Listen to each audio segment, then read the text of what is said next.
नमस्कार, आप देख रहे हैं स्पेशल रिपोर्ट और आपके साथ में विजेंद्र सोलंकी। दुनिया की नजर अगले 3 दिनों पर टिकी है।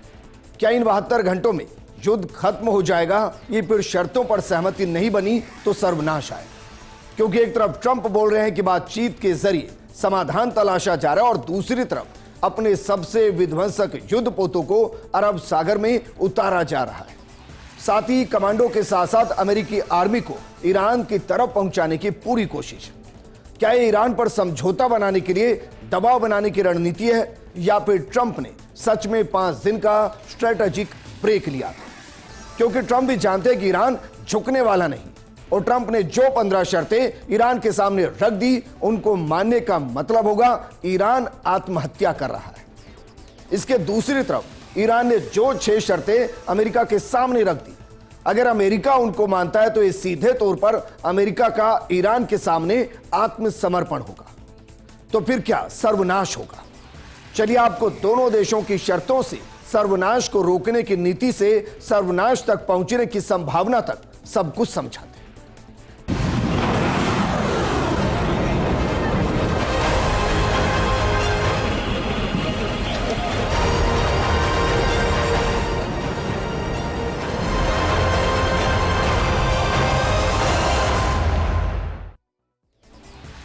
ये युद्ध महायुद्ध में बदलेगा या नहीं बदलेगा, सर्वनाश होगा या नहीं होगा।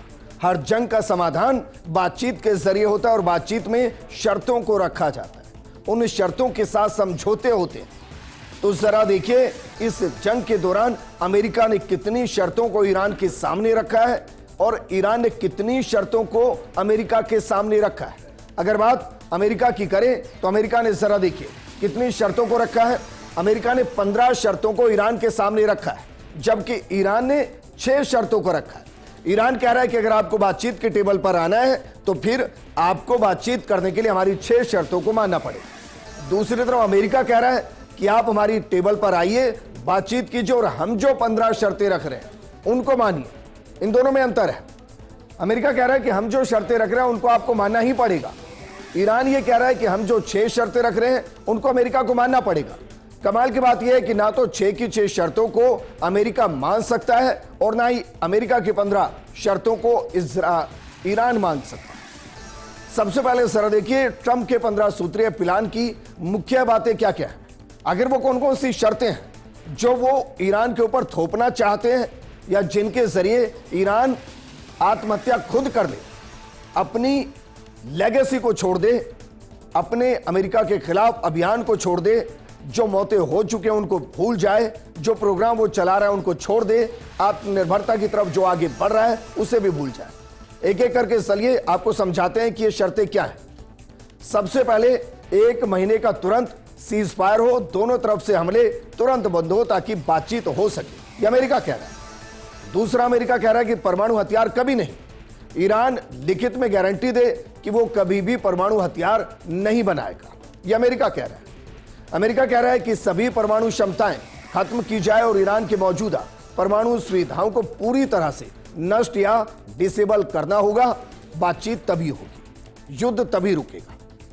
अमेरिका की जो चौथी शर्त है वो है कि यूरेनियम स्टॉक बाहर भेजना, यानी कि ईरान में संवर्धित यूरेनियम का पूरा स्टॉक देश से बाहर अमेरिका या किसी तीसरे देश भेजना होगा, क्योंकि अगर वो ईरान में रहा तो एक खतरा बना रहेगा कि ईरान परमाणु हथियार बना सकता है। और जो स्टॉक अभी तक है वो तो बाहर भेज दीजिए और कंफर्म कीजिए कि यूरेनियम संवर्धन अब नहीं होगा, इसे पूरे तरीके से बंद करना होगा।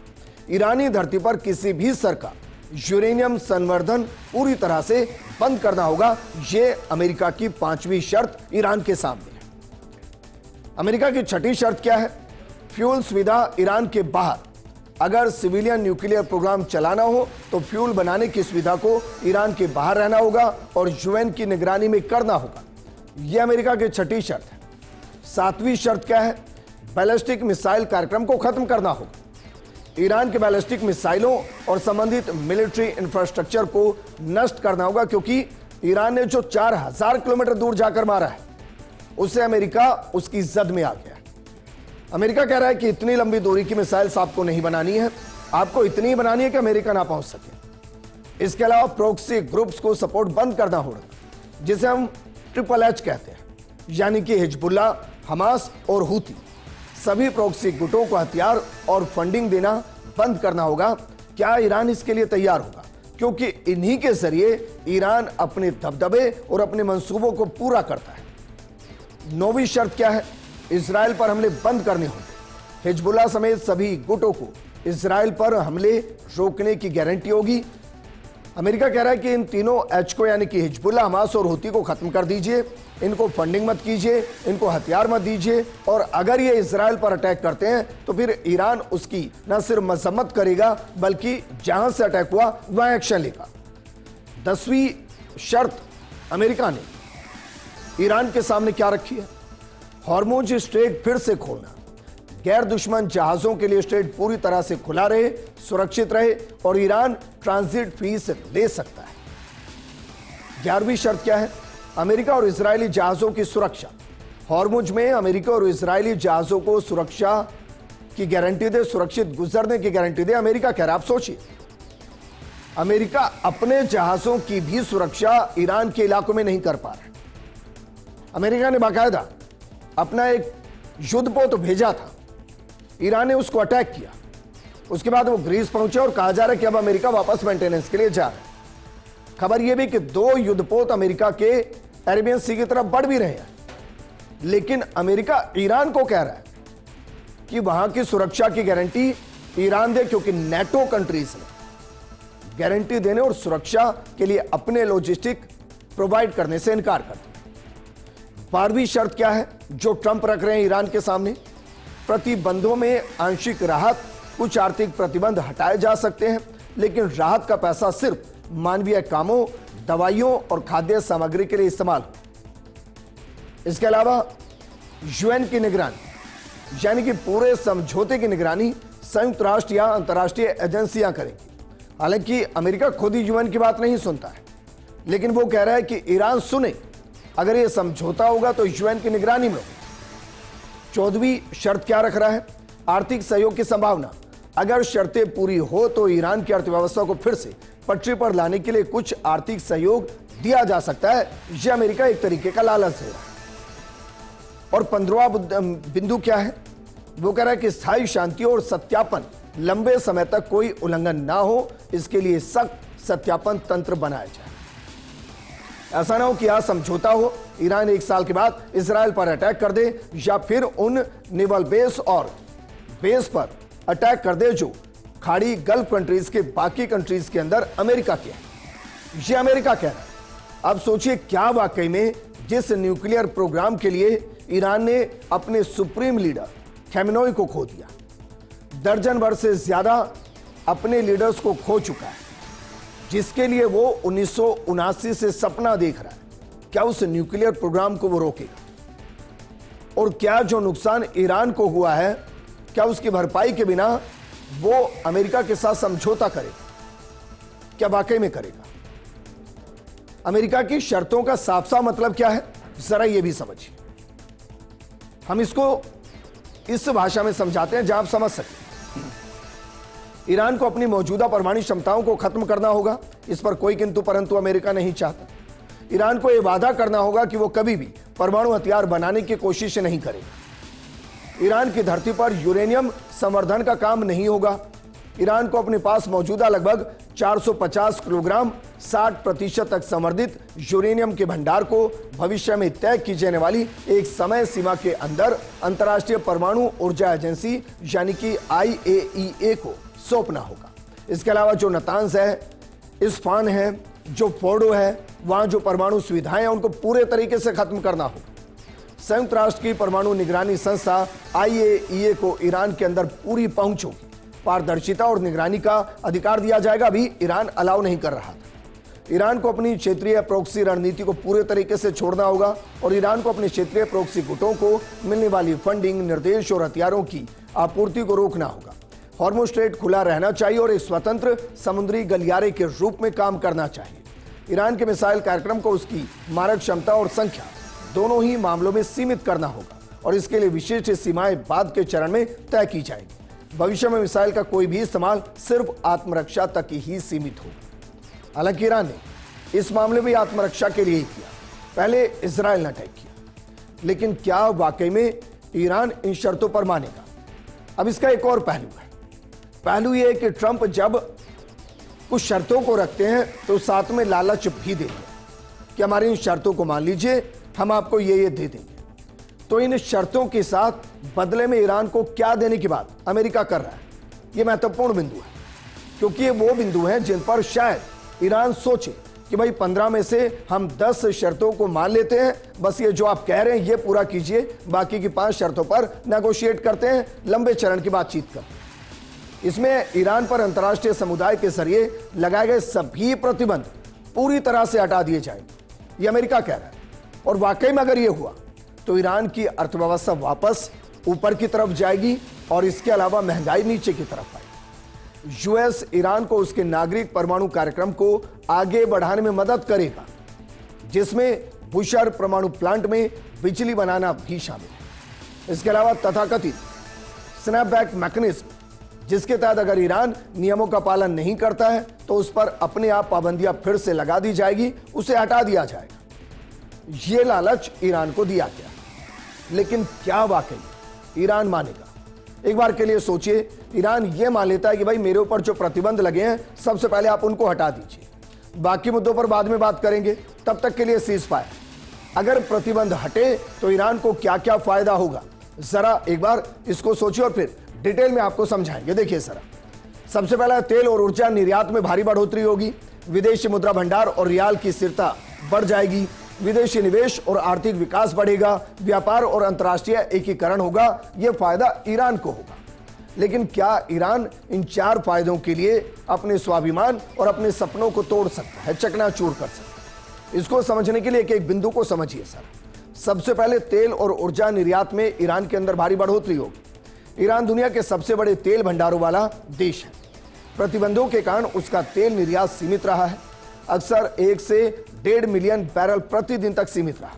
अगर प्रतिबंध हटता है तो ईरान 2 से 2.5 मिलियन प्रति बैरल या उससे ज्यादा निर्यात कर सकता है। इससे सालाना अरबों डॉलर की अतिरिक्त आय होगी। जीसीपीओ 2015-18 की रिपोर्ट के दौरान तेल निर्यात काफी बढ़ गया था।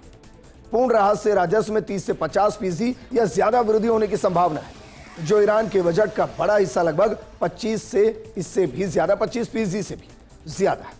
इसके अलावा जो वहां की करेंसी है रियाल, उसमें स्थिरता है कि विदेशी मुद्रा भंडार बढ़ जाएगा। प्रतिबंधों से ईरान की विदेशी परिसंपत्तियां फिलहाल फ्रीज हैं। फ्रीज संपत्तियां लगभग 100 से 200 बिलियन डॉलर है, जो अनलॉक हो सकती है अगर प्रतिबंध हटते हैं। तो रियाल की कीमत स्थिर होगी। मुद्रास्फीति जो 30 से 60% के आसपास है वो कम हो जाएगी। आयात सस्ता पड़ेगा और इससे आम लोगों को राहत मिलेगी। खासकर खाद्य पदार्थ और दवाइयों में बड़ी राहत ईरान के लोगों को मिलेगी। इसके अलावा विदेशी निवेश आएगा, आर्थिक विकास होगा, क्योंकि यूरोपियन, एशियन और अन्य कंपनियां ईरान के तेल, गैस, पेट्रोकेमिकल, स्टील, फार्मा और इंफ्रास्ट्रक्चर सेक्टर में निवेश करेंगी। आईआरजीसी और सरकार से जुड़ी कंपनियों को बड़े कॉन्ट्रैक्ट्स मिलेंगे। वर्ल्ड बैंक के अनुमान के अनुसार जीडीपी ग्रोथ 5 से 7% या इससे ज्यादा हो सकती है। वहीं प्रतिबंध हटने पर कैपिटा वेलफेयर में 3.7% बढ़ोतरी संभव है। ईरान में नई टेक्नोलॉजी, आधुनिक मशीनरी और जॉब्स बढ़ेंगी अगर प्रतिबंध हटते हैं। अगर प्रतिबंध हटते हैं तो व्यापार और अंतर्राष्ट्रीय एकीकरण होगा। स्विफ्ट जैसी अंतर्राष्ट्रीय बैंकिंग सिस्टम में आसान पहुंच होगी, जिससे सामान्य व्यापार संभव होगा। वहीं वर्ल्ड ट्रेड ऑर्गेनाइजेशन जैसी संस्थाओं में बेहतर स्थिति, यूरो, भारत, जापान आदि के साथ व्यापार और बढ़ जाएगा। वर्तमान में ईरान का कारोबार सिर्फ चाइना के इर्द गिर्द ही हो रहा है। जहाजरानी, बीमा और फाइनेंशियल सर्विसेज पर प्रतिबंध हटने से लागत कम होगी। ये ईरान को फायदे होंगे अगर प्रतिबंध हटता है। लेकिन प्रतिबंध हटने के साथ अमेरिका एक प्रतिबंध की बात कर रहा है।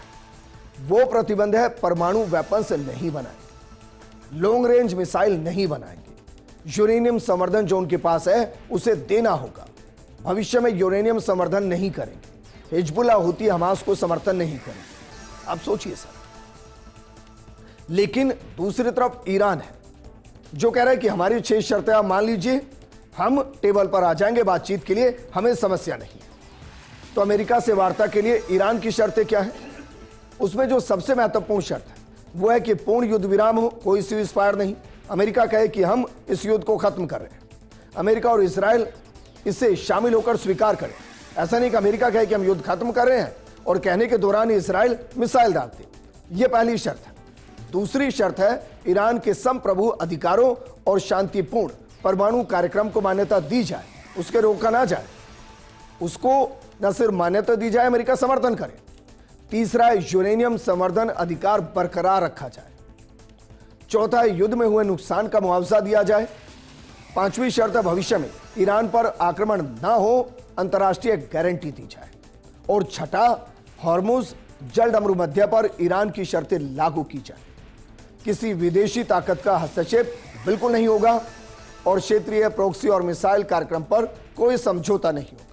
और जो अंतिम मांग है वो है खाड़ी क्षेत्र में सभी अमेरिकी सैन्य अड्डे बंद कर दिए जाए। आप सोचिए ईरान क्या कह रहा है।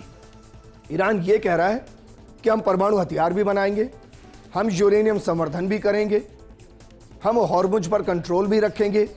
अमेरिका इन बातों को माने।